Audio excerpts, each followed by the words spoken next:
আসসালামু আলাইকুম ওয়া রাহমাতুল্লাহি ওয়া বারাকাতুহু।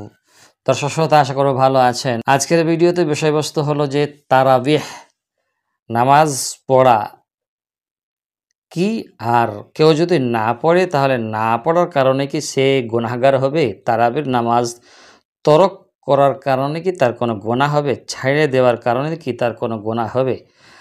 এর উত্তরে আমরা বলবো যে একটি হাদিসের কিতাবে যেখানে বলা হয়েছে যে মান কামা রমাদানা ইমানা ওয়া ইহতিসাবান গফিরা লাহু মা তাকদ্দামা মিন যামবিহি। এই হাদিস থেকে ওলামায়ে কেরামরা তারাবির নামাজকেও মুরাদ নিয়েছেন, যেখানে বলা হয়েছে যে যারা রাত্রিবেলায় জাগরণ করে দাঁড়িয়ে নামাজ পড়েছে, অর্থাৎ তারাবির নামাজকে এখানে নেওয়া হয়েছে। তো তাদের তাদের যে নামাজ পড়া এটা পরিপূর্ণ বিশ্বাস এবং আস্থার সাথে হবে। তো পরিপূর্ণ বিশ্বাস এবং আস্থার সাথে যারা রোজা রাখা অবস্থায় রোজার মাসে রাতের বেলায় দাঁড়িয়ে নামাজ পড়েছে, অর্থাৎ তারাবি পড়েছে, তাদের পিছনের সমস্ত গুনাহ আল্লাহ তাবারক ওয়া তাআলা মাফ করে দিয়েছেন, ক্ষমা করে দিয়েছেন।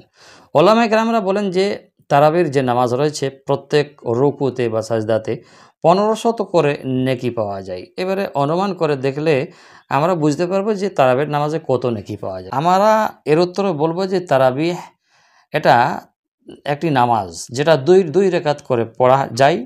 এটি সুন্নতে মুআক্কাদা, তাই সুন্নতে মুআক্কাদা ছাড়লে গুনাহগার হবে। সুন্নতে মুআক্কাদা তরককারী অবশ্যই সে গুনাহগার হবে। লাগাতার ছেড়ে সে যদি দেয় তাহলে এটা গুনাহে কবিরা অর্থাৎ বড় গুনাহের মধ্যে শামিল হয়ে যাবে।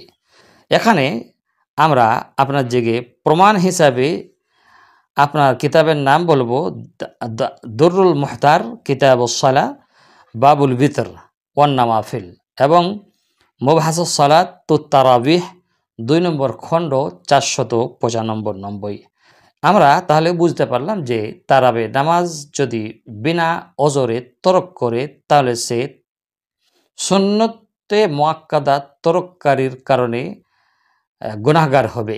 আর এটা যদি অভ্যেসে পরিণত হয়ে যায় তাহলে তার কবিরা গুনাহ হবে, যেটা তওবা ছাড়া কবুল হবে না বা ক্ষমা হবে না। আশা করব বুঝতে পেরেছেন। ভালো থাকবেন।